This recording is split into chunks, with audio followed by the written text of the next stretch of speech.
Now, the greatest radio shows of all time. Suspense. The Shadow Node. Washington calling David Harding, counter-spy. Classic radio theater. The Great Gildersleeve. Fibber McGee and Molly. Dragnet. Gunsmoke. The Lone Ranger.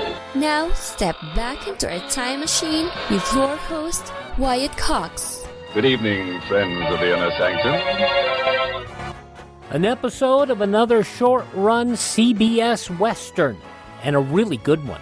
Sam Buffington starring as Luke-Slaughter-of-Tombstone. This episode, a Sunday afternoon show, March 23rd, 1958. This episode entitled The Homesteaders.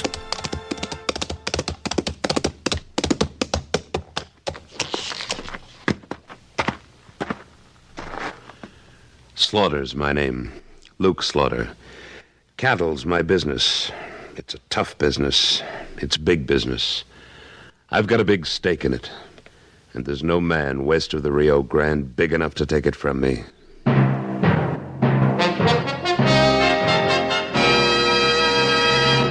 Luke Slaughter of Tombstone.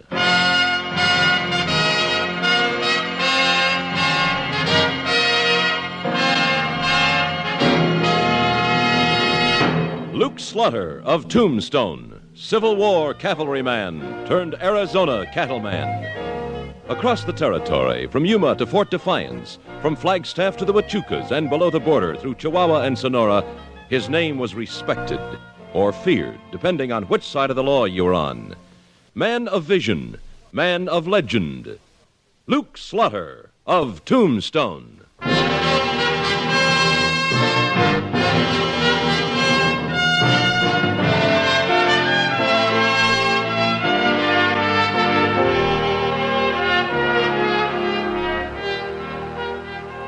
You get used to all kinds of people in Tombstone. Miners from above and below the border. Cowboys, legitimate and illegitimate. Chinese who cook your meals or your shirts. All kinds. But one afternoon, Wichita and I spotted a new brand. Say, will you look at that dude with the white hair and goatee? If he ain't the high mucky-muck of something, I miss my guess. Looks more to me like a traveling preacher. Yeah, but the other ain't no deacon from his looks. Good afternoon, gentlemen. Afternoon. I wonder if you could give us a direction, sir. I'm not too familiar in these parts, and let me introduce myself. I'm Colonel Everett. This is my business associate, Mr. Granby. Howdy. Howdy. Slaughter's my name. This is Wichita. Howdy. What is it you're looking for, Colonel? Well, we're heading for the Meeker place. I believe it's just outside of Tombstone somewhere. That's right. Cal Meeker's spread's about 3 miles north. The Lazy M. You can't miss it. Thank you. Thank you for your courtesy, sir. Not at all. Oh, Mr. Granby. Yeah? Haven't we met somewhere before? Met? No, I don't guess so, mister. It's the first time I've ever been in Arizona. Well, now, I haven't spent all my life here either. I'd swear we'd met someplace. Well, thank you for the directions, Mr. Slaughter. We'll get along to Lazy M. Come on, Granby.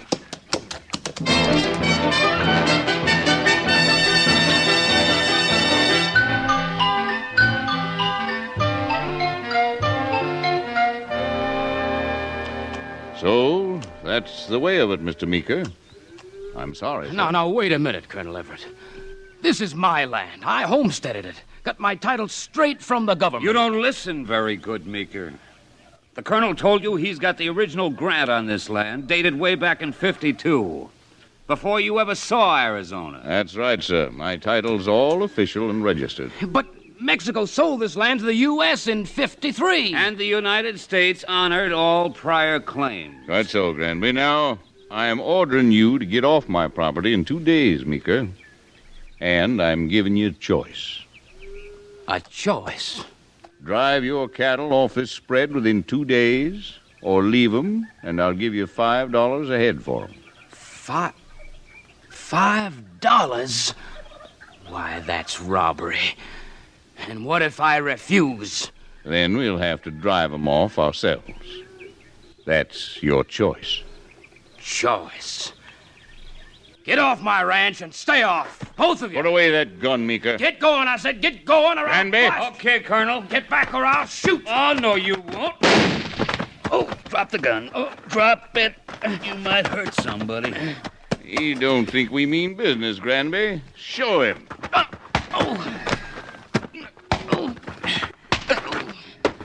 Yeah, that'll give you a rough idea, Meeker.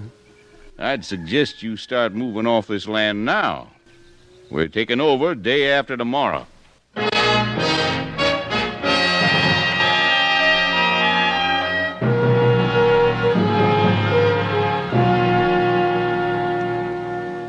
Cal, let me get this straight.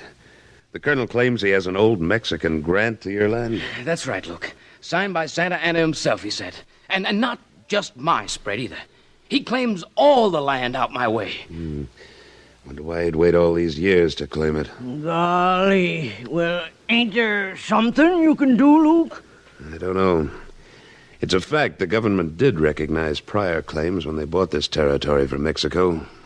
So if his grant's on the level... You know this would ruin me. All of us up there, Luke. I know. Where's this colonel located? He told me he's got a land office in Bisbee. All right, then. Wichita, you and I'll take a little ride down to Bisbee to see what we can find out. And you, Cal, Yeah, Luke. go back to your spread and don't do anything until you hear from me. This may all be on the level, but every time I think of that business associate of the colonel's, I wonder.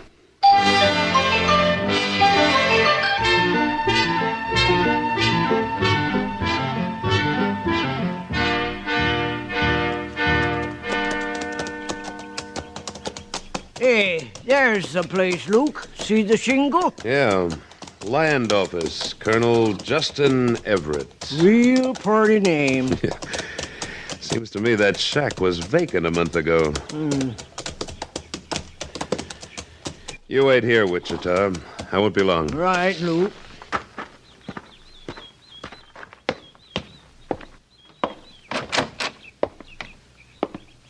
Yes, sir. What can I... Well, we meet again. Mr. Slaughter, isn't it? That's right, Colonel. Well, what brings you down to Bisbee, sir? In the market for some land?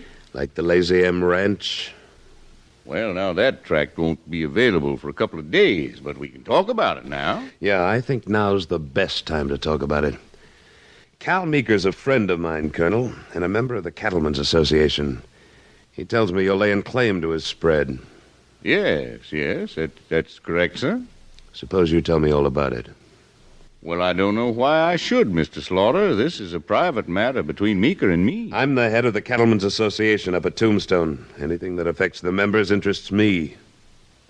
Now, let's hear about it. Well, all very simple, sir. I hold a permanent grant on the land up there, signed by Santa Anna himself. It was a gift of my father, sir, who did some favors. That land is United States territory now. I'm aware of that. You've had your claim certified? Of course I have. The document's been verified and declared legal by your own Judge Harris in Tombstone. Oh? When? Not more than a month ago. Mm-hmm. I'd like to take a look at that paper, too, if you don't mind. I do mind, sir. This is none of your business. I just got back from Tombstone, Colonel. The judge said... Slaughter, what are you doing here? El Paso. You ever live in El Paso, Granby? You still trying to make out you know me? No, I never lived in El Paso. Mm-hmm. Well, I guess I must be mistaken. Thanks for the information, Colonel. Information? Yeah. You sure you never got fouled up with that man, Granby? Because if you did and he remembered... I swear, Colonel, I never saw him before in my life. All right. I just hope he never saw you.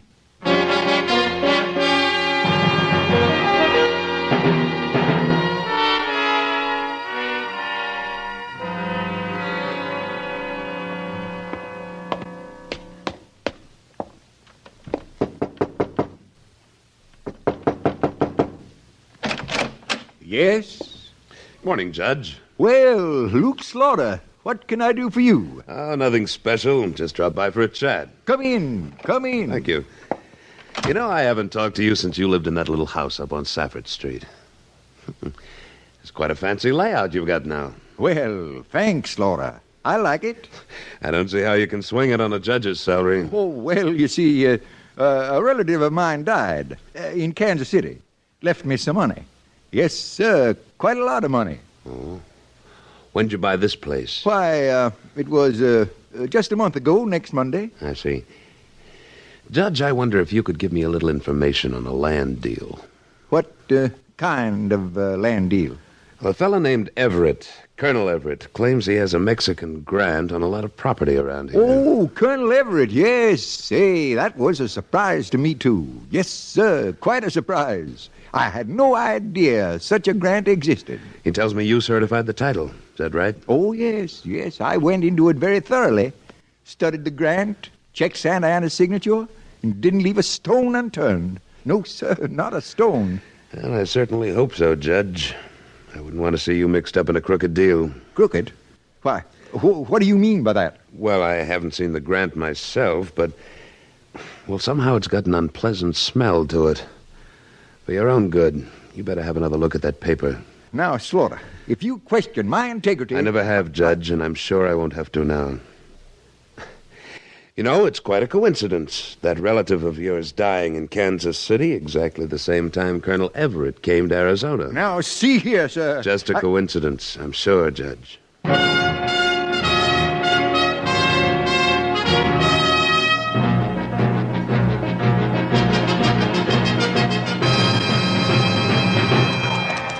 That's it, boys. Get those cattle moving and keep them moving till they're clear off the place. Hey, what is this? What are you doing with my cattle, Granby? Well, I figured you'd be showing up, Meeker. Stop those men. They can't drive my herd off like that. They won't. You want to take the Colonel's offer of $5 a head. This is my ranch, and these are my cattle. They may be your cattle, but this is no longer your ranch. All right, keep moving, boys. Come on, keep moving. Yeah.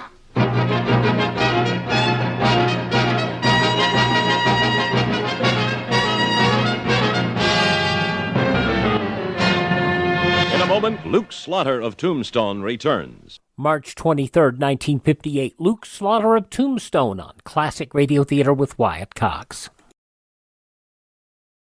Sam Buffington is a name that most people don't know, but he was quite a talented actor. Born in Swansea, Massachusetts in 1931, he did Luke Slaughter of Tombstone was his only starring vehicle. He also did some supporting roles in radio and television, and supporting roles. Never got a starring role. Frustrated with the effort, and part of the issue was the fact that he had a very severe receding headline. So despite being a good actor and being a talented voice actor, he committed suicide May 15th, 1960. Sam Buffington was just 28. Now more of Luke Slaughter of Tombstone, March 23rd, 1958.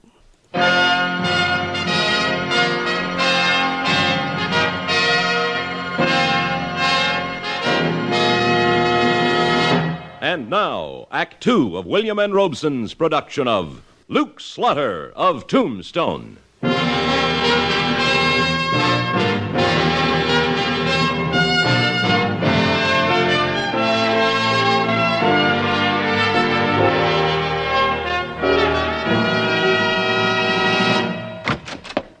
Hey, Luke, you gotta come help me. Well, sure, Cal. What's the trouble? That Colonel Everett. Well, what about him? His men are driving my cattle off. How many men has he got, Cal? Granby and three others. They're driving my herd toward the east line. All right. Keep your shirt on. We'll get your herd back if we have to make the Colonel drive him back himself.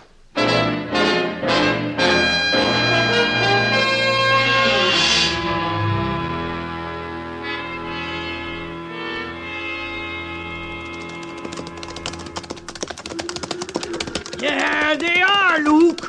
They're driving them right down that arroyo. Pull up here. They'll be scattered all over the territory. I'll lose half my herd. Forget the cattle. We'll get the men first. Cal, you ride around that butte and come in on him from the other side when I signal you. All right, Luke. All right, Wichita. We'll move in from this side. Yeah, I'm right with you, Luke. Hold it. This is close enough. Well, if this is the Colonel's land, we're the ones breaking the law. First things first. We'll worry about the law later. Look, there's Cal, waiting for your signal. All right, then. Here we go. So that's the way he wants it. I got one of them, but he's sticking on his horse. Hold your fire. They're making a break for it. Yeah, I guess they ain't wanting any more of it, Luke. Looks that way. Think you and Cal can get the herd back on the Lazy M all right, Wichita? Why, sure we can, but where you going? I'm making a fast trip to Bisbee. Now I know the Colonel's playing for keeps. It's time for a showdown.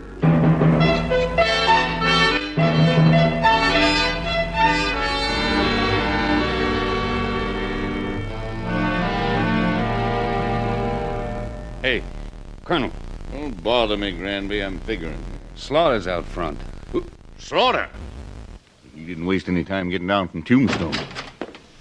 Hello, Colonel. You got your nerve coming in here, Slaughter. You wounded one of my men when he was doing his legal duty. Legal duty? He was a rustler. What do you want? Well, I figured maybe we could stop any further violence around here if I had a look at that grant of yours. Get out of here, Slaughter. Tell your friend to keep his hand away from his holster, Colonel. You don't want your office messed up, do you? Tell him. He's got a right to defend himself. Yeah, sure he has. Go ahead, Granby. Defend yourself. Go ahead. Draw.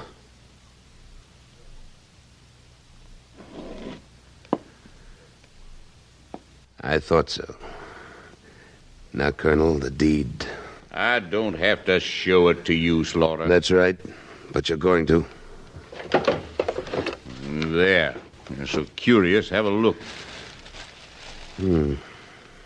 Pretty document. Mighty fancy engraving.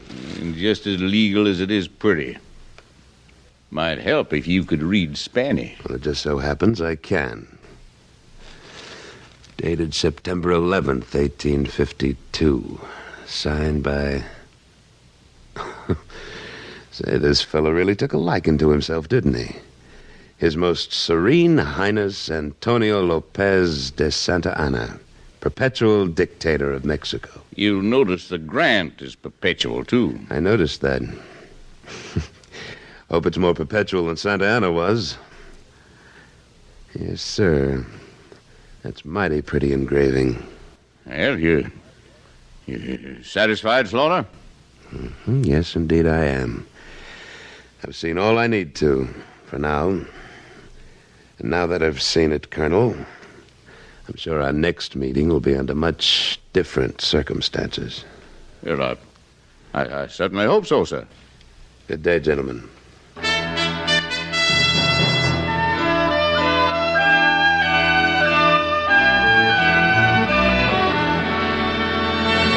Slaughter, you must be out of your mind demanding I issue an order for the arrest of Colonel Everett and Mr. Granby. I repeat, Judge, I want them brought up from Bisbee and held without bail. Oh, and by the way, be sure and subpoena that deed of the Colonel's. But I can't issue an order for their arrest. There's no charge against them. Listen, Judge, I guess I've read as much law as you have.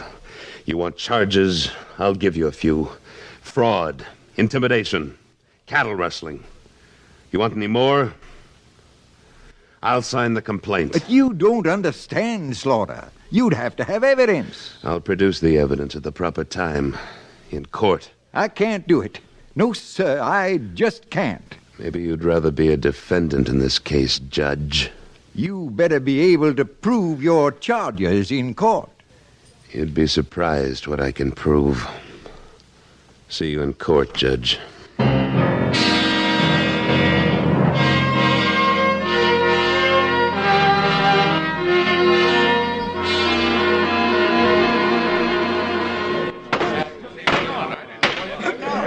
Court will come to order. Luke Slaughter, being the complaining party in behalf of the Cattlemen's Association, he gets first say. Go ahead, Slaughter. Give it to 'em good, counselor. Quiet, Wichita. Thank you, Judge. Now, these men are being tried on a charge of fraud. We'll forget a few other charges. This is preposterous. He can't prove a thing. The judge knows that. Could we have a little order in the court, Your Honor? Thank you. Now, if it please the court. From March 23rd, 1958, Luke Slaughter of Tombstone, here on Classic Radio Theater with Wyatt Cox. We'll have the conclusion of this episode following these very important messages from your favorite radio station.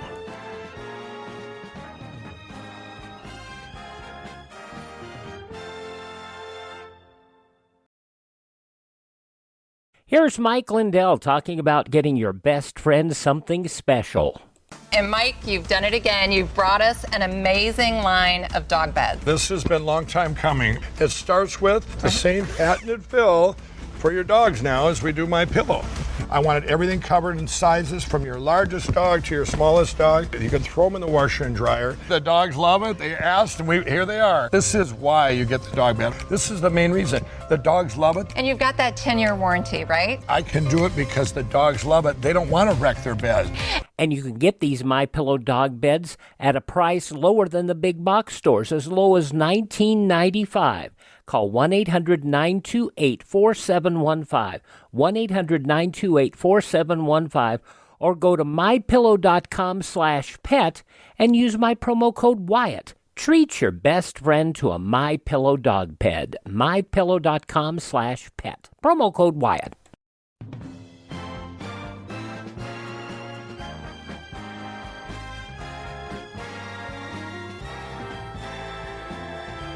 Now on Classic Radio Theater with Wyatt Cox, the conclusion of Luke Slaughter of Tombstone and the Homesteaders, March 23rd, 1958, and Luke in court. I have in my hand the Mexican land grant by which Colonel Everett's claiming land around here. If it wasn't for just two things, he'd be in his rights. First of all, this grant is dated September 1st, 1852. That date looked kind of odd to me some way, so I looked it up. Now, it just happens that in September of 52, Santa Anna, who was supposed to have signed this deed, was in exile in South America. He didn't become president of Mexico until more than 6 months later, April 15th, 1853. So he couldn't very well give away land when he wasn't even in office, could he? Order! Order! Now, that's one thing. There's another. The first day I saw Colonel Everett's business associate, Mr. Granby, I had a feeling I'd met him someplace before. The thought kept nagging at me. Then when I saw this document, I put two and two together, and the whole thing came to me. I was wrong. I hadn't met Mr. Granby at all.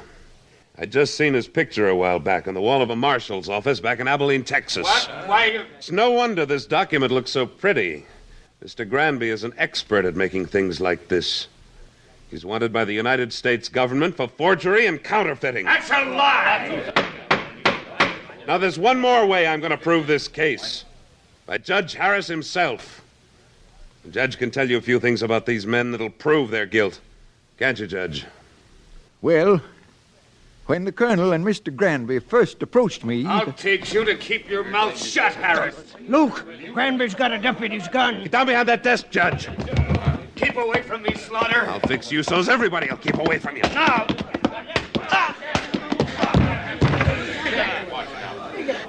See, he doesn't get away again. All right. Come on out, Judge. Let's have some order here. Yes. Yes, all right. I don't think we need to carry this farce any further. Judge, you ready to make your decision? Yes, yes. I find these two men guilty as charged. They will be brought to this court tomorrow morning for sentencing. This court is adjourned. Well, say, that was real nice work, Luke. Why, you saved the judge's life. Yeah, I guess I did. You go ahead, Wichita. I'll be along in a minute. Yeah, okay. Well, I guess that takes care of everything, Slaughter. Almost. It's just one thing more. How soon are you leaving town, Judge? What? Why, I'm not leaving. I say you are. We like our courts to be honest around here. I'm afraid you don't quite fit the bill. Yeah, I guess I did make a mistake, Slaughter. Maybe you can profit by it in the next place you go. There's a stage out of here tomorrow afternoon. See that you're on it. So long, Judge. Good luck.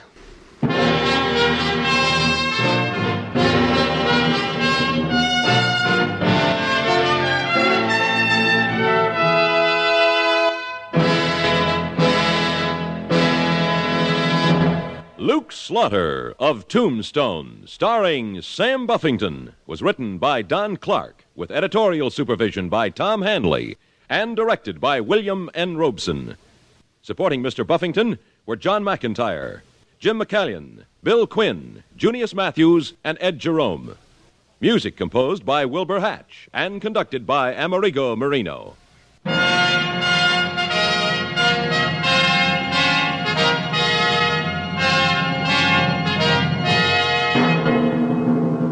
Next week at this time, we return with... Slaughter's the name. Luke Slaughter. When we meet up again, you can call me that.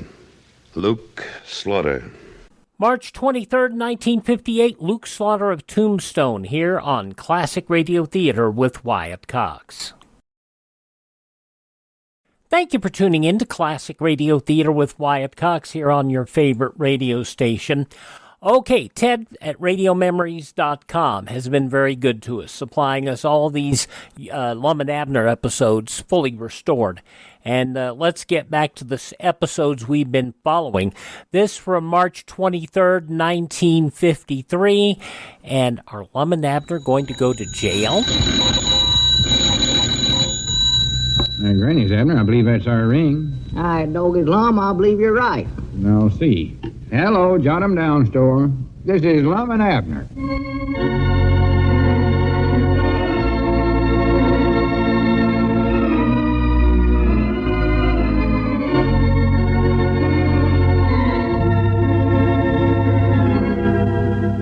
And now, let's see what's going on down in Pine Ridge.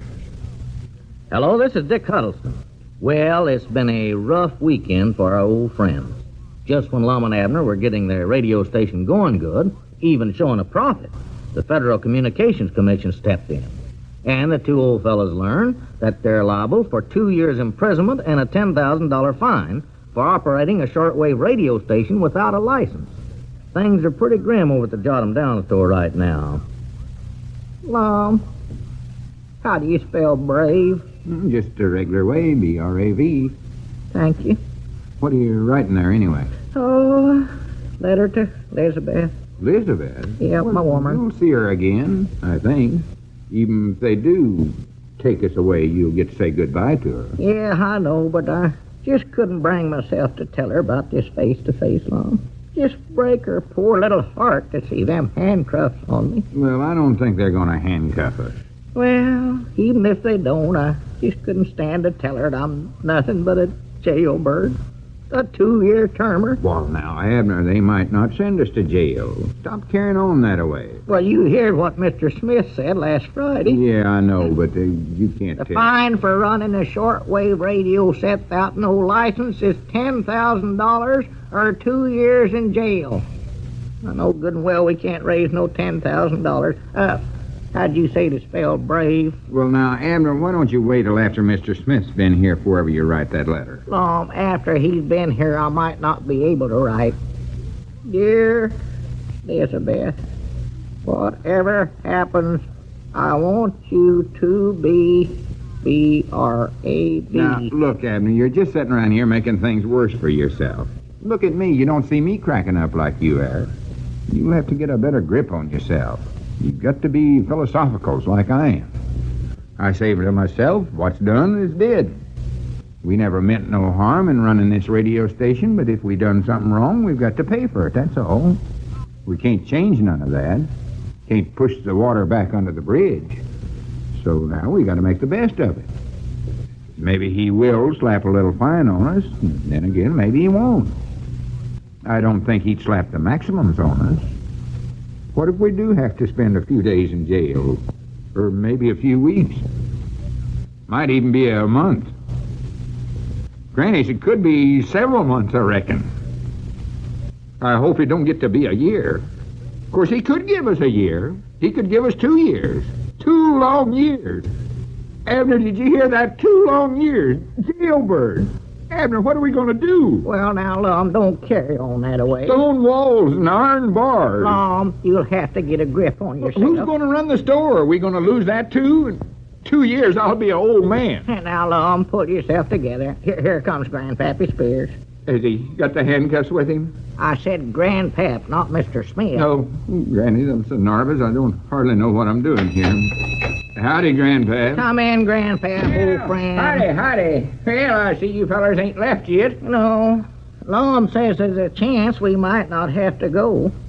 When I told you about it, I thought we was going for sure, but maybe we won't.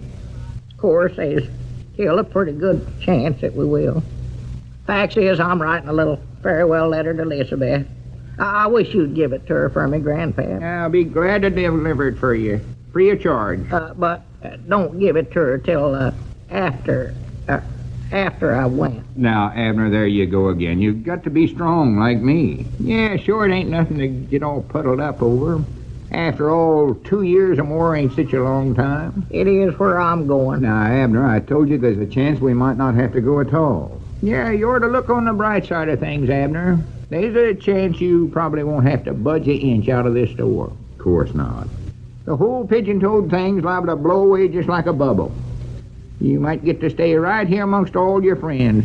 And it's just like Charity says, you've got a lot of friends around here, Abner. Well, bless her heart. But alas, her little heart. Fact is, that's the reason I bring you all these here stamps. Go ahead and take them, Abner. Well, thank you, Grandpap. Yeah. What are they for? Why, as long as you got so many friends, you ought to write to them once in a while you're gone. Yeah. Of course, maybe they don't want to hear from me. Old jailbird. Now, Abner, Grandpap, just kind of watch what you say. You know how sensitive Abner is. High-strung and all. It's all right, Lum. Excuse me, Abner. I reckon I oughtn't have said that. Just forget about it, Grandpap. Charity. You didn't mean nothing, I know that. I know, but Charity told me to be careful what I said, and I just can't seem to say what I'm supposed to. Downright sorrowful, Abner. Oh, now just pull yourself together, Grandpap. You gotta show your medals, too. Yeah, I know it. Look how I'm acting, bungling everything up when it's probably the last time I'll ever see you in my whole life. Yeah. Oh, me, oh, me, oh, me. 2 years, Grandpap. 2 years. 2 long years. This is the saddest day of my whole life. It sure is. The one saddest day in our whole life. Well, cheer up, fellers. It might not be the saddest day. You ain't lived your whole life yet. 2 years behind prison Of course, bars. when a feller gets as old as you fellers are... 2 years behind iron bars. Elizabeth will never stand up under the shock of it. Bless her heart. Wait a minute here. Wait a minute. What are we doing? We're just making ourselves miserable. We don't even know yet what Mr. Smith's going to say. And here we got ourselves in solitary refinement already. It's just plumb silly. Is it? Why, sure. Ridiculous the way we're carrying on. Yeah, I guess it is, sort of. Been acting like a batch of half-grown youngins. Yeah, things ain't never as bad as they seem. Oh, of course they ain't. Trying to scare ourselves plumb to death. Yeah, a feller always forgets that silver lining. Silver lining in ever spavin-legged cloud. Could be a lot worse. Why, sure. I feel just like there's a rock been lifted off my shoulders. Yeah, me too. Just like this spring when I take my heavy underwear off. Yes, like Lum says, things ain't never as bad as they seem. I've got a pretty good connection with the constable over Cherry Hill. Now, he can likely use his influences to get you some time off for good behavior. Huh. Again, you get settled over there, just send me the name of your warden, and I'll get right to work on it. Name of our warden? Yeah, you fellers don't know how lucky you are to know me. Yeah. Poor Elizabeth. How's she ever gonna stand it? She'll be a disgrace. Have to move away from Pine Ridge. Well, now... Where'll she move to? Ain't room for her down there at her brother's place in Now, Texas. Abner, it ain't as bad as all that. It ain't. Of course it ain't.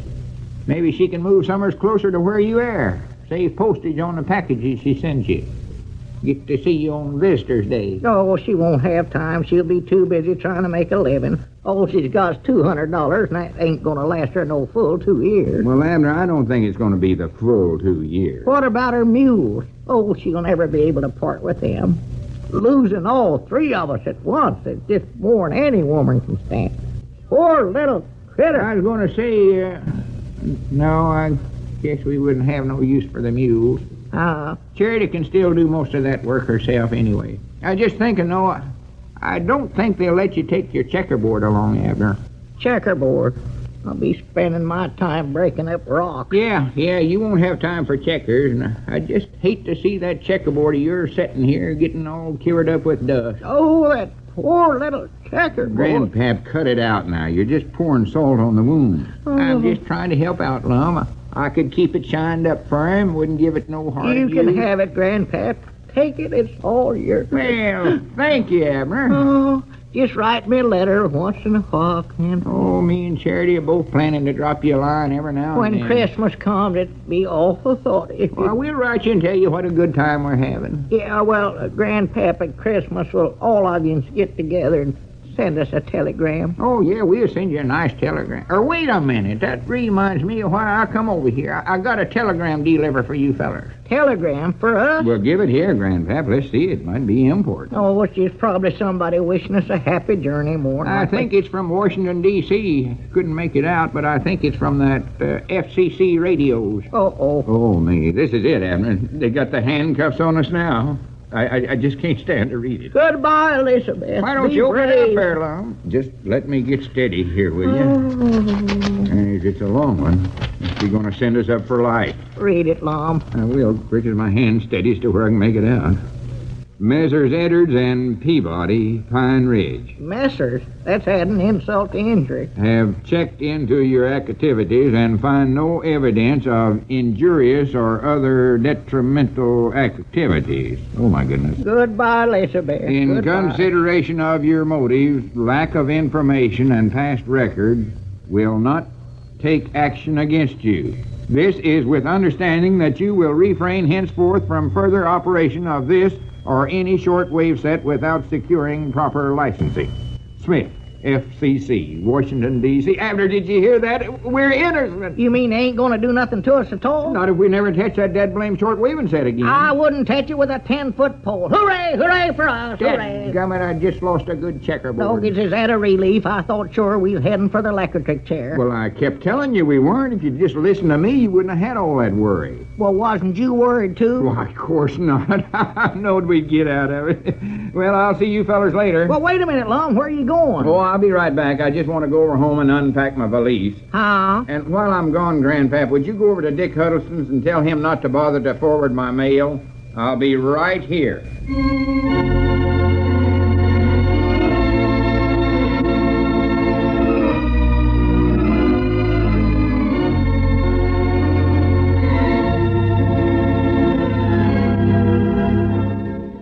So Lum and Abner got out of it all in one piece. It taught them hopefully a valuable lesson, but knowing the old boys, it probably didn't. March 23rd, 1953, Lum and Abner here on Classic Radio Theater with Wyatt Cox. And another tip of the hat to our friend Ted at RadioMemories.com, who supplies radio programs on cassette, CD, or flash drive for your computer, and supplies them at a reasonable price and in the best sound quality possible. That's the beauty of using Ted. You can get a lot of free shows out there, but they're not always of really good quality. Ted does his best to restore them as best to his possibilities. So check out Ted at RadioMemories.com. That is RadioMemories.com. Within the next 20 seconds, a fire will break out somewhere in the United States. Lives may be lost, property damaged, homes or buildings destroyed. Yes, there are 4,600 fires in America each day of the year. They kill 11,000 persons and disfigure or severely burn thousands more.